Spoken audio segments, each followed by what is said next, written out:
Welcome to the Story Learning Podcast, regular doses of language learning tips and motivation to help you become fluent in any language. With me, Olly Richards. For language programs, books, free resources, and much more, visit StoryLearning.com. Good morning, everybody. Welcome back to the I Will Teach You a Language podcast. Now, if you notice anything strange about my voice, that's because there is, and I've been absolutely wiped out by a mild strain of influenza here in Hong Kong. Influenza is the way that people tend to refer to the flu in Asia. They use the full name, I think, to reflect the kind of severity that you can encounter with this Asian strains of flu. And anyway, I caught something, came down with a cold about a week ago, and I've been absolutely wiped out for the last week. And so my voice is still, I'm still not 100% recovered. My voice is obviously not, but I thought I would crack on anyway and record some more podcasts because I don't want to get behind. I want to keep answering your questions. And I'm also going to Japan tomorrow. I was supposed to be going yesterday, but I'm going tomorrow.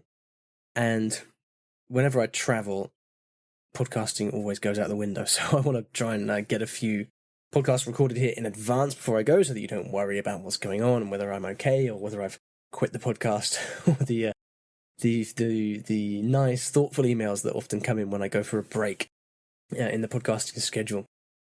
All right, then. So today's an interesting question from Matthias. It's quite long, but I'm going to play the whole thing because I think he's trying to express something which I do understand, but it's not necessarily easy to put into words. So here's Matthias.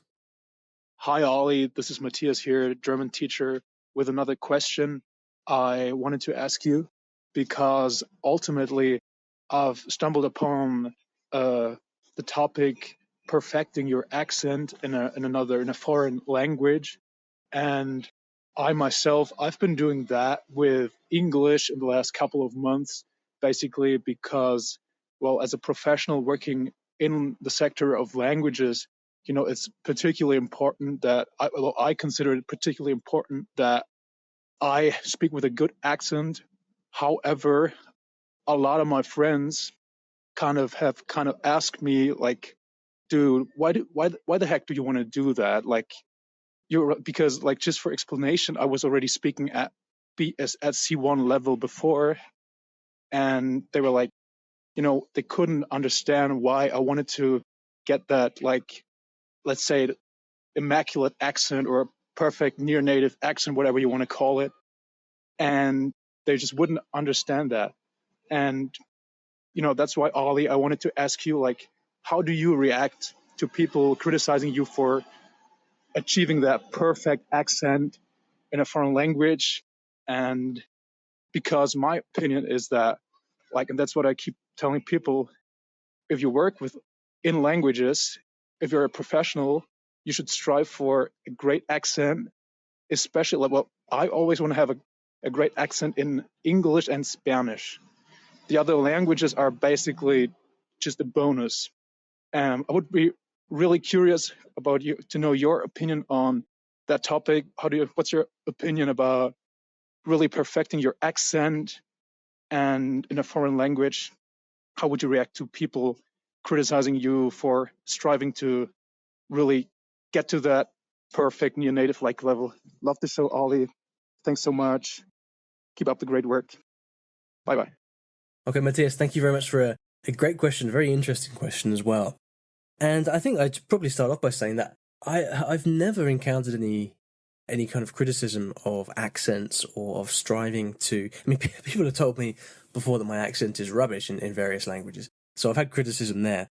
But I've never had criticism of the kind that you're describing, which is people not understanding why you would aim to achieve, very high levels of accuracy or perfection in the accent of different languages you speak.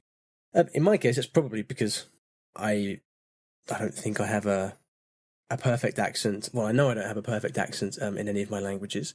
Even in English, apparently, people often say, "Are you Australian?" They often ask me if I'm Australian. So even in my mother tongue, English, there's something going on that means that people don't think I'm actually from the UK. Not sure if I've mentioned that one before. It's uncanny how much that happens. But anyway, in my various foreign languages, I think my accents are usually pretty good. It's one of my stronger points, I think, but they're not perfect by any stretch. And I've certainly never had anybody criticize me. But again, I think that's probably because I don't really go to great lengths to study accent myself. I always, when I talk about accents, the way that I describe the work of developing an effective accent is that really there are two parts to the equation. You've got the phonology on the one part, so you have to learn to pronounce the basic sounds of the language. But then beyond that, you move from pronunciation into the realm of accent and prosody and things like that, which is how you express yourself using your voice. And that is, I think, far less important, actually. If you've got the pronunciation down, if you can pronounce the basic sounds of the language well, then it really is a personal choice then how much you decide to really try to get to a kind of native level of intonation and expression in that language. I think far more common than anything, I think, is people thinking that accent is more important than it actually is. This seems to be prevalent in certain parts of the world. I often have Indian students will write to me, or often North African students. I don't know why. I've just noticed that there seems to be a disproportionate amount of concern from the subcontinent, from North Africa, about accent. And people often write to me and say, "Look, I want to get a perfect accent in English." And I think that when you're chasing that, it can be quite distracting, because the accent is something that comes over time. It comes from interaction with many different people. And really the only way that you ever get to a point where you have a real native-like accent is when you've joined a community of people. You've got a community of friends or family, and you spend all day, every day interacting with them to the point where, you are so familiar with the different ways of using your voice to express meaning that you just start to adopt them through imitation and through exposure. And I think where people run into trouble is that it's very, very difficult to do that if you're studying in isolation. So if you are an Indian person in India learning English, and you're not in an English-speaking environment, or for example, if you're Algerian and you're living in Algeria and you're learning English in an Arabic or French-speaking environment, if you don't have this English immersion environment, it's going to be very, very difficult for you to achieve a native-like accent. I really don't think it's possible, because it's not something that you can study. The way that I'm using my voice now, for example, it's not something that I've studied. It's from many, many years of communicating and talking, understanding how my voice conveys emotion, and on all kinds of inaccuracies and inconsistencies as well. Accent really is the most natural part of language learning, I think. It's something that develops naturally over time as a consequence of the way that you use the language and live your life. And so for that reason, I think it's very difficult to force it. And I always caution people against worrying too much about their accent. I think in many ways, accent is one of those things where it improves once you stop worrying about it. Because if you've always got this kind of self-monitor going on, as Stephen Krashen would say, if you're always sort of listening to yourself speak or watching yourself speak critically, it's very difficult to relax and just enjoy using the language, and so your accent can become this thing that really weighs you down. So that's the perspective from the many people who do aim to have a good accent. Now, Matthias, in your case, it's a bit different. I understand you're not asking this. You're asking something a bit different, which is, okay, you're a German teacher. You teach German, as I understand. And so in your foreign languages, of which English is obviously a very strong one for you, you want to be able to have a great accent in English. I imagine because you want to be able to demonstrate to your students that you've done that in another language. I mean, I'm guessing there, I'm not sure. Or you mentioned to your friends as well. It's obviously an ambition for you that's obviously personal as well as professional. And I think if it's something that you really want to do, then I think it's like everything else. You have to just go for it and ignore what other people say. Your aims are not other people's aims. And if you've got friends who criticize you, I don't know what to say, really. I think you just got to really ignore them and focus on what you want. I mean, for what it's worth, your English accent is absolutely fantastic. There's not much of a hint of German in there for me, and you speaking, your level is wonderful, your accent's wonderful. So, I don't know whether I would necessarily suggest that there is much improvement left. I think it's one of those things, we've talked about this before on the show, about diminishing returns. Now, diminishing returns is the idea that as you get to the harder and harder, as you progress in a task, then it becomes harder and harder to keep making gains, right? So language learning is a great example. When you first learn a language, a lot of the big, quick wins come for you at the beginning. When you learn your first few words and your first phrases, you make progress very quickly at the beginning of a language. But as you progress, as you reach, A2, B1, B2, you have to study for much longer in order to keep getting results. And then when you become very advanced, then to continue to improve requires large amounts of study because the areas of interest are very, very nuanced and specialist. So in the case of your English accent, Matthias, I mean, I would guess that, I don't think there is much that you can probably do by yourself to improve it because your pronunciation is fantastic. I think realistically, the only way that you would be able to get your accent to an even more native-like level is by just going and living with English-speaking people for an extended period of time. And even then, there will be some things, probably, because it's the case with everybody, that your ear cannot hear.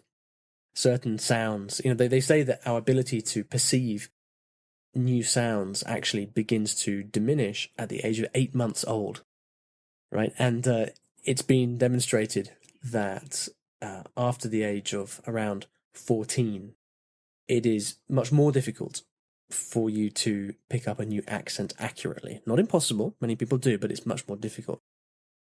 So I think, if this is your aim to keep improving your accent in that way, it's difficult. It's going to take you a long time, but no one can tell you not to do it. If this is something that professionally and personally you feel like you need to do, then absolutely go for it. We all have, life is all about deciding our aims and our goals and balancing those out.